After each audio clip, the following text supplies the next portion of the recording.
Ketika investor global mengatur kebijakan di tanah Papua, ingat bahwa eksploitasi hari ini mewariskan kerusakan, utang ekologis, dan bencana sosial bagi generasi muda-mudi Papua berikutnya.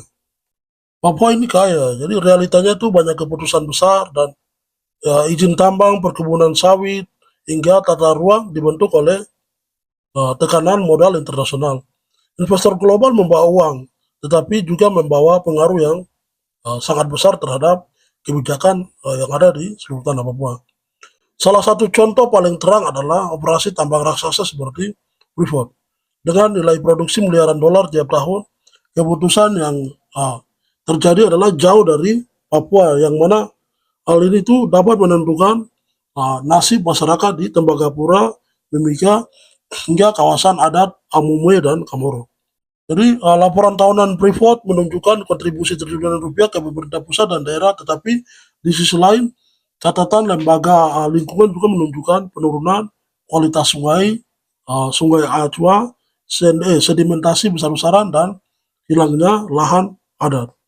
Masalahnya bukan hanya soal ekonomi.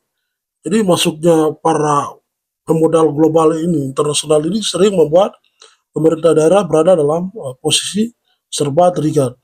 Antara Pemda ini, antara mereka mencari investasi demi pendapatan daerah atau menghadapi tekanan pusat dan perusahaan internasional.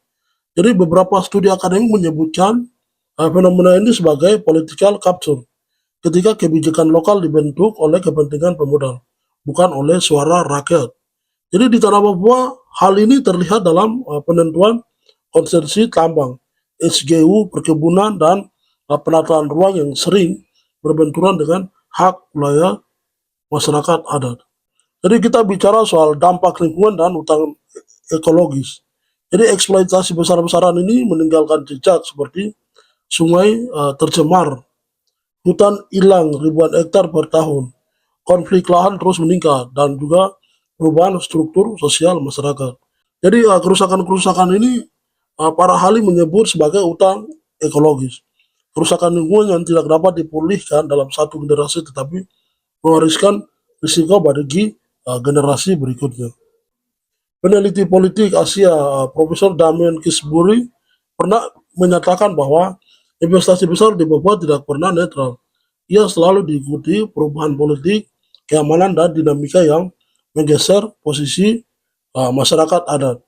Sementara itu, organisasi lingkungan seperti WAHLI menegaskan bahwa saat investor global masuk, yang sering hilang pertama kali adalah ruang hidup masyarakat lokal. Risiko ekologis ditanggung rakyat, sementara keuntungan mengalir ke luar daerah. Dalam berbagai laporan HAM dan lingkungan terdapat kesaksian masyarakat yang mana lahannya berubah menjadi zona tambang, hutan adat, yang mana itu menjadi perkebunan, dan sungai yang dulu menjadi sumber kehidupan kini berubah warna akibat sedimentasi. Jadi ini bukan perdebatan politik belaka, ini menyangkut kehidupan sehari-hari ribuan keluarga di Papua. Pada akhirnya pertanyaannya itu bukan sekedar siapa pemilik investasi. Pertanyaannya adalah siapa yang sebenarnya memegang kendali atas tanah Papua. Jika kebijakan ditentukan oleh mereka yang tinggal di tanah Papua, maka eksploitasi hari ini bukan hanya merusak alam, tetapi menciptakan beban sosial dan hutan ekologis yang diwariskan kepada generasi-generasi berikutnya.